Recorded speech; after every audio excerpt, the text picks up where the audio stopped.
Salut à tous et bienvenue dans un nouvel épisode du podcast Dans la Poche. Merci d'être là. Avant de commencer l'épisode, si vous appréciez le podcast et que vous êtes un fidèle, n'hésitez pas à vous abonner, que ce soit sur vos applis de podcast ou bien sur YouTube. Ça nous aide beaucoup et vous êtes encore très nombreux à regarder les épisodes sans être abonnés. Donc cliquez sur l'abonnement, activez les notifications, la cloche, tout ça. Partagez les épisodes s'ils vous plaisent. Et puis comme ça, on fait grossir la communauté autour du podcast. Et ça nous aide beaucoup, ça récompense un peu notre travail, qui n'est pas rémunéré d'ailleurs, on le précise. On fait ça par passion. Vous savez pas ? T'auras pas de chèque à la fin. Non ? On peut dire maintenant que Julien est pas là, on peut dire qu'on est... On a plus de place. En fait, c'est ça. Oui, d'ailleurs, on est que tous les trois ce soir parce que Julien profite d'un repos bien mérité, il est en vacances. Donc on va faire cet épisode tous les trois avec Abdel et Thomas ce soir. Les gars, ça va ? Ça va très bien, toi. Ça va. On va parler d'intelligence artificielle ce soir, encore une fois.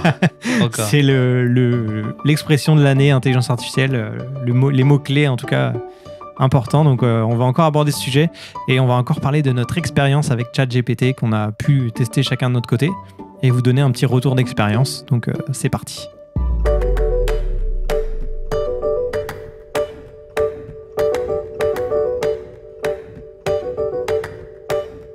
Alors, je vous raconte ce que j'ai fait la semaine dernière. J'étais à Chicago pour un training, puis il y a mon équipe qui m'appelle, genre il était 11h le soir. On a un gros problème, genre les data centers étant en panne, il faut qu'on envoie des notifications. Normalement, je les valide par notre équipe marketing juste pour être sûr que c'est bon. Là, je me suis dit, OK, il faut écrire un template de notification. J'ai lancé ChatGPT. J'ai dit, vas-y, j'ai un problème de data center qui est down, clients cloud qui sont affectés, voici les composantes qui sont touchées. Il m'a fait un putain de message. Genre une notification. J'ai fait même pas 5% de changement dans le texte. Je l'ai repris tel quel. C'est ouf. Hein. C'est incroyable. Oh, ouais. Moi, je kiffe. Non, c'est un gain de temps incroyable. C'est ouf. Et toi, tu m'as dit que tu l'as utilisé pour du code la semaine dernière. Je me suis dit, ça doit être de la merde. Puis là, je le lance. En fait... Non, mais t'as vu ce que je t'ai envoyé ? J'ai rien codé, moi. Ouais, mais c'est pas ouf. Mais... Ouais, mais... En fait, j'ai compris comment l'utiliser. Parce que je l'ai planté. Sérieusement, j'ai lancé le truc pendant 3 jours. Je parlais un peu avec lui. Je revenais plus tard. Je me reconnectais. Parce que c'est ça qui est cool. Tu peux reprendre la discussion, en fait, dans ton historique. Oui. Sur 3 jours, je parlais avec lui. Et là, je lui ai expliqué ce que je veux faire. J'ai dit, on code rien. On va juste lancer une application. Voici à quoi ça va servir l'application. Commençons par la faisabilité du projet. Est-ce que tu penses qu'il y a un marché pour ça ? Là, on a commencé à discuter. Il me dit, bon, il y a tel truc qui fonctionne bien. Est-ce qu'il y a de la concurrence ? Ça, c'est ouf. Moi, là, je vais l'utiliser tous les jours pour ça. Il agrège les données. Donne-moi de l'information sur la compétition. Là, il me dit, OK, competitive analysis. Puis là, il me sort, tac. Voici tous les produits. Est-ce que tu es capable de me dire si le pricing a un pattern dans le pricing ? Là, il me sort exactement le pattern. Les gens commencent par un base package. Ils chargent pour des connexions. La moyenne est de temps. Il m'a sorti, c'est comme si je parlais avec Jarvis. J'ai dit, OK, cool. Qu'est-ce qu'on peut faire de différent qui n'existe pas ? Là, il n'était pas très fort. Là, il a commencé à me sortir des trucs, machin. J'ai dit, OK, pas grave. On continue. Maintenant, on va commencer à le coder. Quelle architecture tu recommandes ? Et il me dit, il commence à me sortir les designs. Il me dit, choisis. Je dis, non. Laquelle va marcher, qui fonctionnerait pour tel modèle ? Et là, il me fait des recommandations qui étaient bien. Donc, je choisis une des 3. On a continué. Et là, tu peux pas lui demander de te coder un truc. Il va pas te le faire comme il faut. Mais par composante, tu dis, je veux une recommandation sur les databases aujourd'hui. Il va te sortir un modèle, tu regardes, tu dis, OK, ça c'est bon. Tu passes à autre chose. Je veux un code qui fait tel truc. Il te le génère. Mais après, c'est toi qui fais l'agrégation. Ouais, c'est une aide, quoi. Après, il y a quand même 20% que tu vas faire. Quoi. Juste, tu l'as utilisé en anglais ou en français ? Non, je l'utilise pas en français. Non. Pas en français ? C'est la même, ça, apparemment. Pas, je crois que c'est quand même plus évolué en anglais. Toujours. Ah ouais ? Parce que, bien sûr, comme toujours. Ça a été créé en anglais. Moi, j'ai jamais utilisé aucun assistant en français. J'ai jamais utilisé... Franchement, la puissance... Le code que j'ai essayé la dernière fois que tu as vu, j'ai tout fait en français. C'est peut-être pour ça qu'il y a des trucs où, genre dans l'analyse ou je sais pas quoi. Je sais pas. Tu vois. Mais en fait, c'était un peu compliqué pour ce que c'est. C'était ça le code. Puis moi, je suis pas un fan de JavaScript. Je suis un peu biaisé aussi. Hein. JavaScript, je sais que c'est bien, mais je suis pas un fan de... Mais franchement, là, j'ai fait une liste avant-hier. J'ai fait une liste de toutes les choses que dès que j'ai besoin de les faire, faut que je pense. C'est ça, en fait. Faut que je pense qu'il existe un outil qui peut m'aider à faire les trucs. Donc, j'ai fait une liste et je me suis dit, la prochaine fois que j'ai besoin de faire ça, je le fais formater par le truc. Et là, je vous avais parlé que je voulais faire un cours développement et tout. J'avais commencé le plan et tout. Et là, j'ai une idée de faire ça de ouf. Et j'ai fait un truc déjà qui m'a pris 10 minutes. J'ai fait un site web, tac, tac, tac. Je l'ai connecté avec ChatGPT. Donc, j'ai utilisé l'API de OpenAI. Et sur mon site à moi, tu n'as pas besoin d'aller sur leur site à eux. Sur mon site à moi, je pouvais lui poser des questions. Il me répondait, j'archivais. Et là, je suis en train de penser dans un site où tu arrives, tu te dis, vas-y, montre-moi ce qui existe.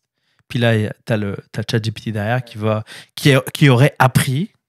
Mais je pense que cette partie-là va être payante. Le jour où ça va être disponible, ça va être payant. Alors, je ne sais pas si c'est en place maintenant, mais j'ai cru voir que c'était payant et que le tarif avait été défini. C'est 42 ou 49 euros par mois.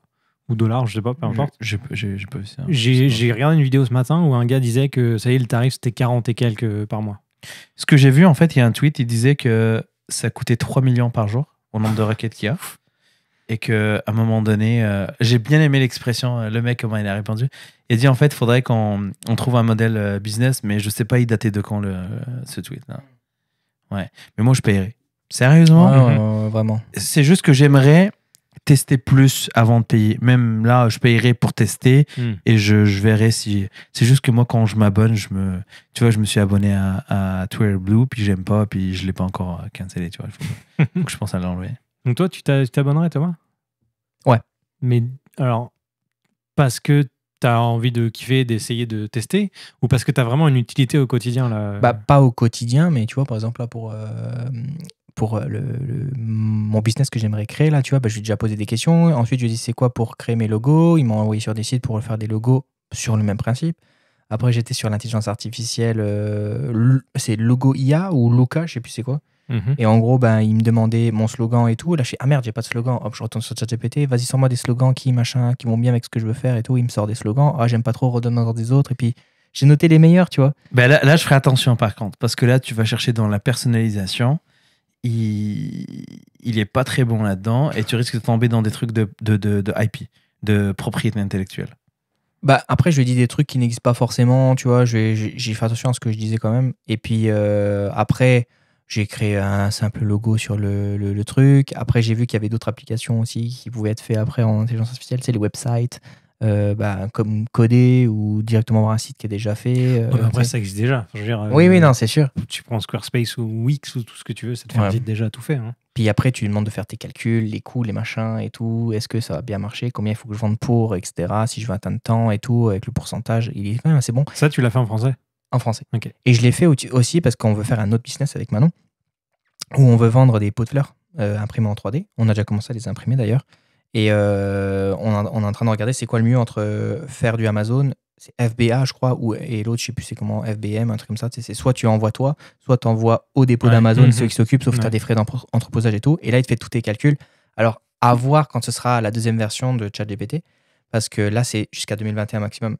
Donc il regarde peut-être, je sais pas s'il regarde sur le site internet avec ce qu'il y a actuellement ou si, tu vois, je sais pas. Donc voilà. Et il me calculait les coûts, plus ça m'en venir à temps, etc. Mais je dis, ouais, mais d'accord, mais moi je veux faire 60% de marge, admettons, sur ce pot-là. Combien je dois en vendre, etc. Et pourquoi je dois l'envoyer à Amazon? Il me dit, ouais, parce que là, si tu l'envoies à Amazon, tu auras le Prime, du coup, tu seras mieux référencé, machin et tout. Trop bien. Ouais. Trop bien. Du coup, c'est fou. Là, je voyais qu'actuellement, Google est vraiment en train de charbonner pour rattraper son retard. Parce que... Ils ne rattrapent pas. Hein. Non, mais ils l'ont déjà, mais non, ils ne l'ont pas sorti. Donc, ils ont quand même, ils doivent quand même rattraper on va dire. Tu veux dire sur le marketing? Sur le marketing et sur la connaissance du grand public, parce que le grand public ne sait même pas quel est le nom de l'intelligence artificielle de Google, comment on l'utilise, comment on y accède, enfin, si elle est accessible. Donc, ils ont quand même du retard de ce point de vue-là. Même si ça existe. Surtout s'ils arrivent avec un nom de merde. Bah, c'est ça. Parce que là, tout le monde sait c'est quoi ChatGPT. Tout le monde sait c'est quoi. Mais en plus, il y en a un autre. On en parle partout, tout le temps. Il y a des milliers de vidéos maintenant qui existent. J'en ai vu un autre. En fait, c'est ChatGPT. Ils ont repris ChatGPT. Et en gros, tu peux cocher en bas une petite case qui te dit peut aller chercher des réponses sur Google. Ouais, mais ils n'utilisent pas ChatGPT, ils utilisent GPT-3. Ils utilisent le moteur derrière. Ouais, c'est ça. Ouais. Et après, en dessous, c'est va chercher quand même sur Google. Du coup, tu as plus de possibilités. Mais tu n'auras pas avoir des trucs récents, tu veux dire? Ouais. En fait, ce qui est vraiment révolutionnaire dans cet outil-là, aujourd'hui, c'est le flow de la discussion. Ça n'existait pas avant.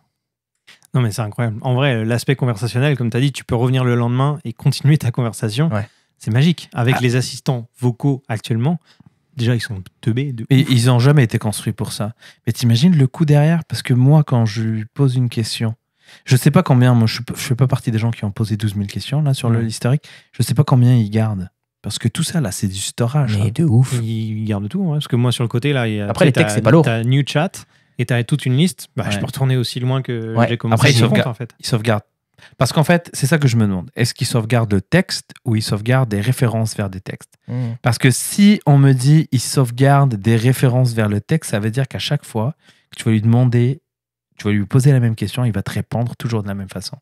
Ce qui est pas en fait ce qu'il est supposé faire. On est d'accord?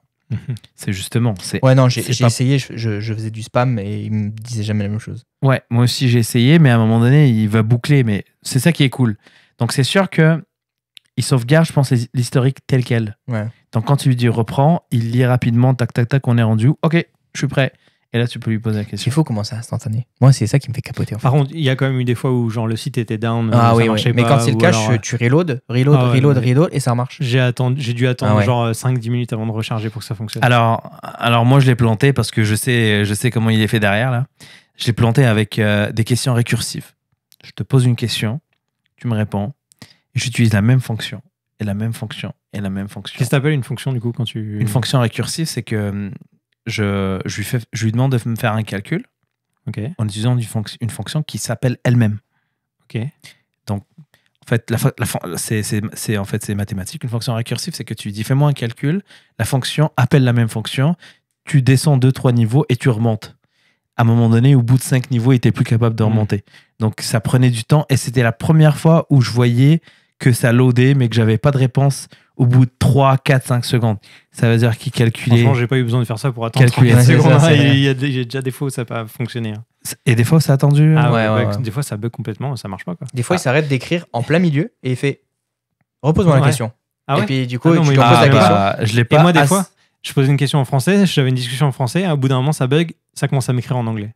Ah bah Sur Ah un ouais truc qui a rien à voir. Ah ouais, C'est ouf. il est bugué total. ouais. Tu imagines, tu récupères le contenu de quelqu'un d'autre qui pose une question, tu sais. Ouais, mais j'ai des trucs qui avaient rien à voir en plus. Mais j'ai pas dû beaucoup l'utiliser alors parce que moi j'ai jamais rien vu de. Ah ouais. Il y a pas de latence. Il répondait rapidement. C'est Ah, incroyable. ouais, c'est ça. Et c'est ce que j'ai aimé, moi, c'est avoir la discussion, pas les calculs. Ça, on en a parlé la dernière fois, et mon avis n'a pas changé. C'est des machines à calculer, elles sont puissantes, contrairement à nous. Ce qui m'impressionne aujourd'hui, c'est que tu peux avoir une discussion avec lui. Business. Ouais, c'est ça qui est cool. Et il y en a beaucoup qui sont là-dessus. Je vois que ça sur TikTok. En plus, j'arrête pas de regarder. Du coup, C'est j'ai vrai encore plus de contenu. Et ça parle que de ça. Je vois des trucs. C'est pour créer ton business aujourd'hui et te mettre tous les sites internet, intelligence artificielle, qui peuvent t'aider pour créer ton site internet. Et c'est vrai qu'aujourd'hui, tu montes ton truc facilement, rapidement. Non, mais moi, j'exclus ça. Ça fait partie de ce que j'appelle calcul. Me sortir du data et me le poser comme ça m'intéresse pas. C'est une question technique sur j'ai le choix entre ça et ça. Qu'est-ce que t'en penses? Et pourquoi tu le ferais comme ça et pas comme ça? Pas juste me sortir la liste de tous les, Ouais, c'est vrai. C'est vrai. les techniques. C'est ça Tu qui parles était d'un avis, en fait, plus Exact. Mais robotisé. en fait, il faut approfondir, faut pas poser juste une question, il faut creuser le sujet. Genre, si tu lui dis, donne-moi 10 niches qui peuvent être profitables pour un business, faut dire, ok, mais alors, sur la numéro 2 que tu m'as cité, quels sont les avantages, inconvénients et Ouais. tout ça. Faut que tu creuses le sujet pour... Et contrairement à une recherche classique dans Google où est-ce que tu as juste besoin des mots-clés, dans ce cas-là, tu peux y aller avec tu peux faire des phrases complètes et ça change. En fait, il y a un côté nuance qui n'existe pas dans la recherche, on va dire, organique sur Google. Et quand je lui posais des questions parce que j'ai dit, sors-moi la liste de la compétition, bah, le top machin, je le connaissais, il y en a en bas que je connaissais pas. Et là, je lui pose des questions. C'est quoi leur modèle, leur business, machin? Il me dit, bah, ils ont une technique de pricing. J'ai rien trouvé par rapport à une technique marché, ni rien. Et là, il me sort le prix. Qu'est-ce que tu en penses de leur technique de pricing? Bah, ils suivent tel modèle. Et là, tu vois, il m'a sorti des modèles que je ne connaissais pas. Des techniques de faire du prix sur des produits software. Puis là, je dis, OK, c'est intéressant. Et là, je dis, recommande-moi des livres qui parlent de tel truc. Et là, il me dit, OK, bah, il y a ces livres-là. Il m'en a sorti 2 que, apparemment, c'est des que je connaissais pas. C'est des trucs de ouf, mais que je connaissais pas. Donc, je me suis dit, OK, au moins, ça m'a fait Ouais, c'est une cool. recommandation. C'est cool. Non, franchement, en vrai, c'est stylé, tu vois. Tu sais, on entend beaucoup parler en ce moment. C'est peut-être un effet mode et tout, mais c'est stylé. Et Bah, je l'ai utilisé au boulot, hein. Au boulot, là, je devais faire un Excel. Je dis putain, je sais plus c'est quoi pour faire la fonction. J'aimerais que dans ma case, quand je mets une adresse, parce que je voulais mettre, si je dois rappeler mon client, si ça dépasse un délai de 3 mois. Mais pour que ce soit plus visuel, je lui dis dans ce cas, le dernier appel que j'ai fait, si ça dépasse un délai plus de 3 mois par rapport à la date d'aujourd'hui, dans ce cas, tu mets la case rouge. Et j'aimais bien. Et après, je vais me poser la question, ouais, mais est-ce que tu peux me faire un dégradé que plus je me rapproche de 3 mois, plus il devient rouge. Mais donc il passe de vert à orange à rouge. Ah, ok. Et il m'a dit, bah, tu fais ça, tu vas là, tu vas dans comment machin. Il t'a généré les fonds. Ok, je pensais que tu avais généré le. Ouais. Ça s'appelle du conditional formatting. Ouais, c'est ça. Mais du coup, moi, je savais pas le faire, je connais pas tout. Ouais, c'est une fonctionnalité basique de. Ouais, je sais, mais c'est juste que moi, j'avais pas envie de réfléchir et je l'ai fait en 5 minutes. Ouais. J'avais pas le temps, j'étais entre deux clients. Moi, si j'avais le temps, parce que j'aurais pu passer ma vie à faire des trucs. J'ai des idées. Moi, je veux le faire parler. Comme là, la page web que j'ai fait, là, c'est un truc de merde. Mais au moins, tu peux discuter avec lui dans un autre contexte en dehors de leur plateforme. Et là, tu peux le faire parler. Pas lui qui va parler, mais il y a d'autres outils qui existent qui peuvent faire parler du texte. Donc là, tu peux faire une voix, tu choisis la voix de ton acteur préféré. Là. Il y a des banques de données qui existent qui sont open source. T'appelles ça comme t'appelles l'API qui fait ça et il te lit ton texte. Donc quand lui te répond, t'as l'autre par-dessus qui lit. Et là, tu peux personnaliser la voix. Tu peux mettre Jarvis, tu peux mettre... Mais il y en a, ils l'ont mis dans Siri. Ils l'ont mis sur leur téléphone. Et ils marchent avec Siri. Ah ouais. Ouais. Ils ont réussi à le foutre dessus et ils ont mis des vidéos, et en gros, il dit machin et c'est ChatGPT. C'est ouf. Je savais pas que Siri c'était ouvert pour que tu puisses faire ça. J'ai vu une vidéo d'un jeune développeur qui essayait de le mettre dans une Google Home. Mais genre, c'était pourri. Ouais, ça tu peux, et même Alexa, tu peux, parce que c'est des projets open source. Tu peux. En fait, ça s'appelle du text-to-speech. C'est très fonctionnalité de base. Est-ce que tu sais s'il y a des projets pour améliorer Siri, le rendre plus intelligent, ou ça va toujours être nul? Parce qu'en vrai, actuellement, c'est le pire assistant qui existe. En vrai. Bah, ils sont très derrière par rapport aux autres. Après, ils sont meilleurs, je trouve, quand il est dans ton téléphone. Je comprends jamais rien. Non, mais pas quand tu lui parles. Moi, je trouve que c'est plus dans tout ce qui est connecté aux applications. Moi, c'est les calculs. J'utilise tout le temps pour les calculs parce que ça va plus vite que de sortir la calculette. Ça va, mais. C'est pour tout ce qui va être les minuteurs. Oui, ça oui. Tu utilises Siri pour ça? Ouais. Oh, dis Siri, vas-y. Mais... Moi, sur ma montre, le minuteur. On va se mettre là-bas. Mais en gros, j'utilise pour ça. Et puis, là où c'est cool, c'est quand il va chercher dans les messages. Ça, c'est cool. C'est par exemple, je reçois un mail de quelqu'un et je reçois un SMS de quelqu'un. Il va faire le lien avec le mail. Alors, ils disent que c'est Siri chez Apple, tu vois, pour dire que c'est stylé et tout. C'est juste le truc, la puce, je sais plus quoi là-dedans, qui le fait, tu vois. Mais je trouve ça stylé, tu vois. Ouais, mais Google me le fait pas. Tu vois. Parce que t'as pas un Android, je pense que ça fait pareil, si t'as un Android. Si t'as un Android, tu vas être surpris. Je sais pas si t'as vu la keynote de 2020 ou 2019. En fait, ce que ChatGPT essaie de faire aujourd'hui, eux, ils l'ont déjà. C'est pour ça que je te dis, ils sont juste calmes. Ils sont pas bons à marketer des produits pour le grand public. Mais le jour où ça va sortir, ils vont exploser tout le monde.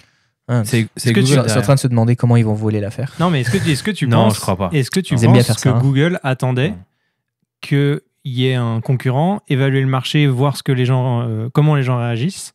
Je sais pas. Et ensuite, là, le sortir. Maintenant qu'ils ont une idée du prix que OpenAI va mettre pour l'abonnement, eux, ils vont arriver avec leur solution toute prête, packagée, le prix, machin, tout déjà fait, nickel, et voilà.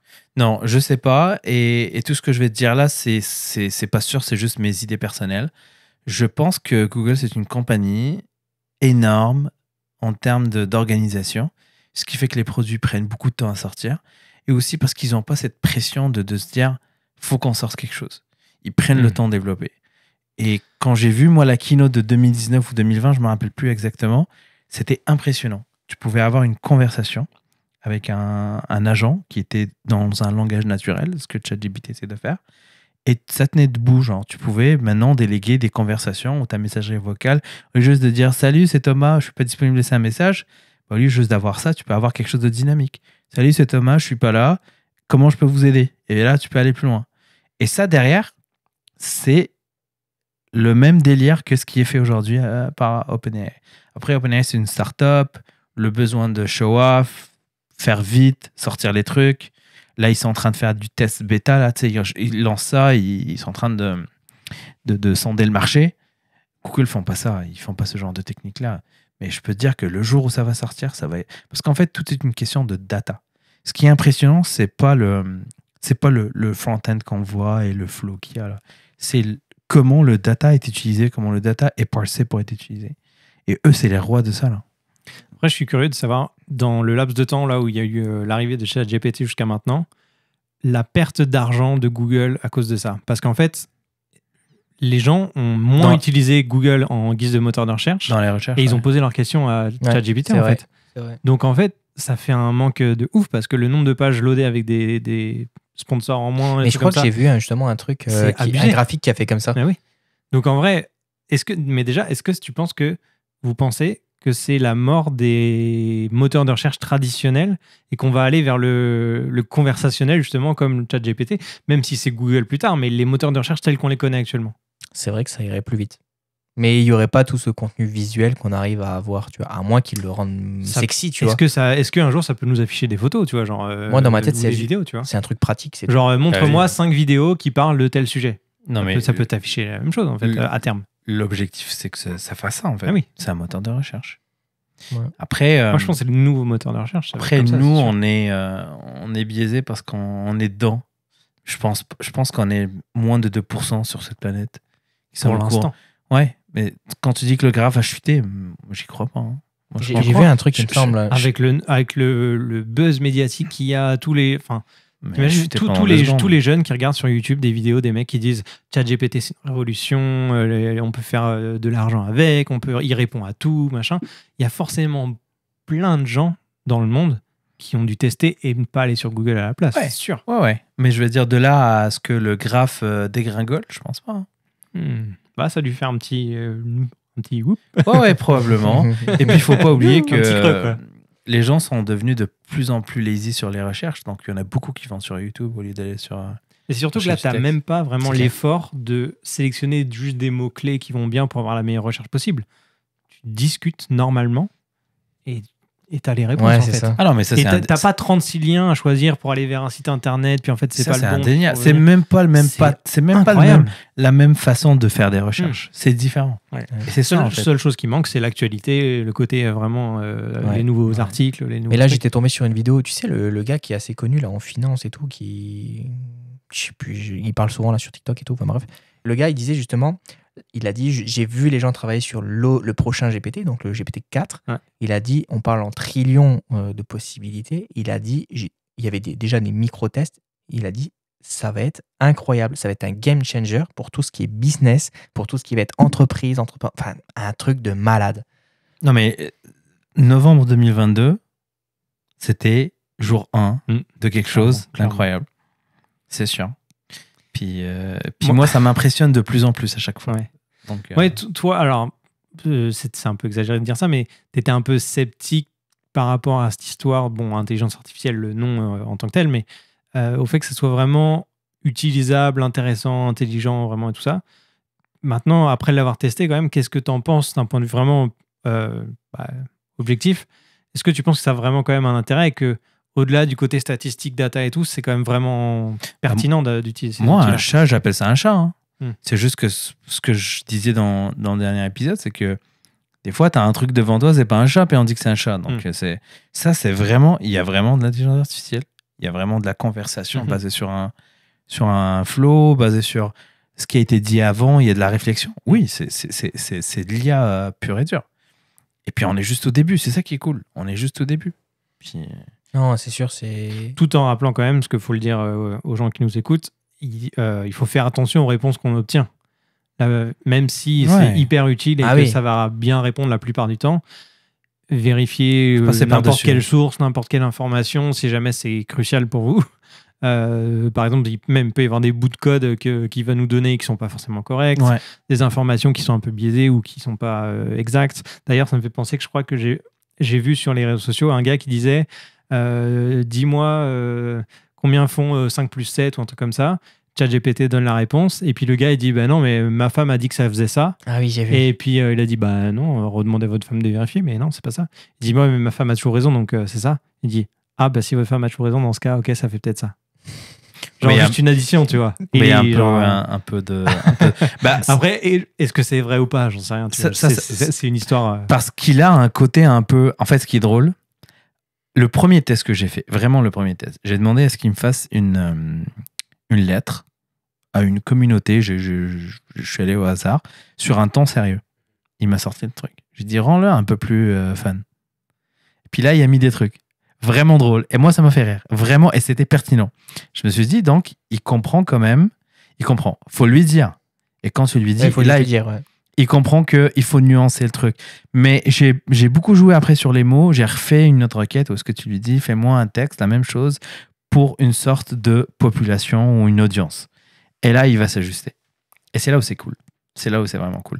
Après, je suis pas en train de dire que ça va régler tous les problèmes. Hein. Non, bien Clairement. sûr. C'est, encore une fois, comme Flo disait, moi, quand je lui demandais de générer quelque chose, j'ai révisé après lui, avant d'utiliser ce qui est écrit dessus. Donc, ça va pas, tu sais, pour revenir au sujet de la dernière fois, là, ça va pas remplacer. C'est une aide, c'est un support, c'est un collègue qui est à côté de toi quand tu as besoin d'avoir un avis. Mais il faut garder un esprit critique sur l'avis, sur ce qui est généré. Donc, ce serait bien, vraiment, ce qui manque, c'est l'actualité. Ouais. Je trouve que c'est cool parce que je suis sûr que ça va arriver et que Google va sortir un truc en permanence t'imagines, connecté. Tu vois. Tu rentres le soir et tout, machin, tu veux savoir un petit peu, tu dis, oh, fais-moi un truc vraiment détaillé, genre 3 minutes, pas plus, j'ai pas envie de lire plus que 3 minutes, boum, il t'en fait un, tu vois. Non, mais au-delà de lire, je pense que Google ou même OpenAI, mais ça sera intégré dans les assistants, dans les enceintes connectées. Tu dis, je sais pas quoi, raconte-moi l'actualité, ce qui s'est passé aujourd'hui en 2 minutes. Ah oui, fais-moi un résumé et hop, le truc, il te débite le truc façon, à l'oral et c'est fini. Tu pourrais déjà le faire, là, t'as juste à activer ton truc de parole sur Google le Chrome text-to-speech, et en gros, dès que ça va s'écrire, il va te le dire. Hein. Ouais. Mais là, sur une enceinte, dans dans ton vocal. système à la maison, machin. Ouais. Ouais. Après, moi, je me suis bien amusé parce que moi, le but, c'était de le planter. Je me suis dit, jusqu'où il va. Malsain. Je me suis dit, je vais essayer de le C'est planter. Et tu vois, quand il me sortait quelque chose, j'ai dit, vas-y, fais-moi mieux que ça. Genre, améliore le truc. C'est ça qu'aujourd'hui, il y avait en actualité un serveur à brûler. Non, mais franchement, je lui ai demandé de sortir un code et j'ai vu que, bon, je suis pas le développeur le plus doué dans le domaine, mais je regarde des trucs et je lui dis, est-ce que tu peux l'améliorer pour une meilleure optimisation? Et là, il me sort, ok, est-ce qu'on peut faire mieux? Et là, il commence à me dire, il y a des techniques d'optimisation, puis là, il était perdu. Donc, il me sort du texte, de la théorie. Ok, utilise la première que tu me recommandes. Est-ce que tu es capable de l'optimiser encore mieux? Et là, il essaye, il me sort le même code. Donc là, il va chercher dans une base de données, il me donne l'information, je lui dis, je veux mieux, il va chercher ailleurs, il me donne, sans forcément améliorer le truc. Donc, il me donne une autre réponse différente, où il va chercher une autre option, une autre solution qui existait, puis il me l'a redonnée. Et puis, j'ai vu que fallait pas s'attendre à ce qu'il m'optimise le code de façon à ce que ça devienne beaucoup plus performant. Mais par contre, il va t'aider si tu veux apprendre les techniques d'optimisation. Là, il va te sortir ce qu'il faut, il va te sortir un bon texte bien choisi. Et voilà. Et puis on est jour 1, donc il est en train d'apprendre aussi. Il est probablement, c'est comme un enfant qui a 2-3 mois.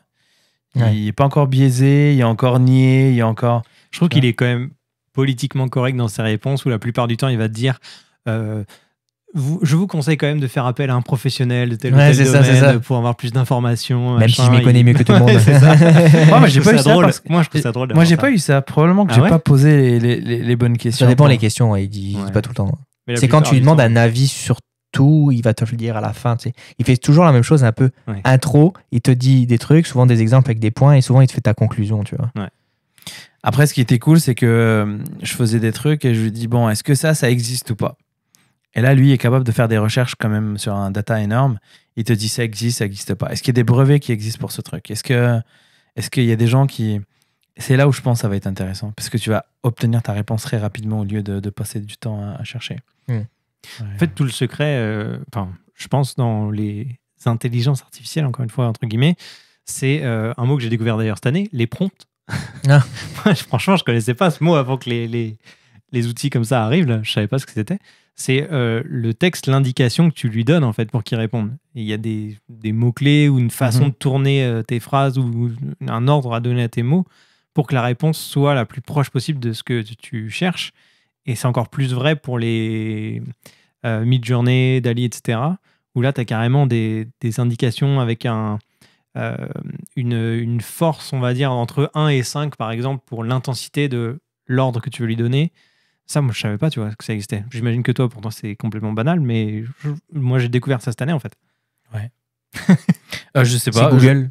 Non, je veux dire, ouais, c'est un concept. Moi, qui- plus j'avançais dans le temps avec Google, plus c'était des mots-clés genre pluie, gâteau, fromage. Et tu tombais sur le truc trop bien, tu vois. Ouais, c'est ça. Bah, en fait, il faut pas l'embrouiller avec plus de mots qui Bah, sont pas importants dans le texte, c'est ça en fait. C'est pour ça que tu mets juste les mots-clés, lui il va chercher, il va faire des mappings avec des choses qui existent, il va te proposer des choix.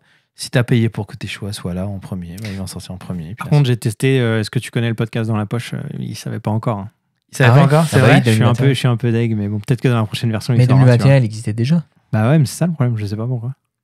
Ah, c'est intéressant. Donc, En français Ouais. Donc, si vous nous écoutez et que vous êtes encore là d'ailleurs, sur ChatGPT, insistez à demander Dans la poche ce que tu connais, machin, le podcast. Peut-être que ça va faire remonter au bout d'un Ouais, moment c'est l'information, tu vois. Où est-ce que tu le mets en français? Comment tu fais pour le mettre en Là, tu parles en Tu français parles ou juste en anglais.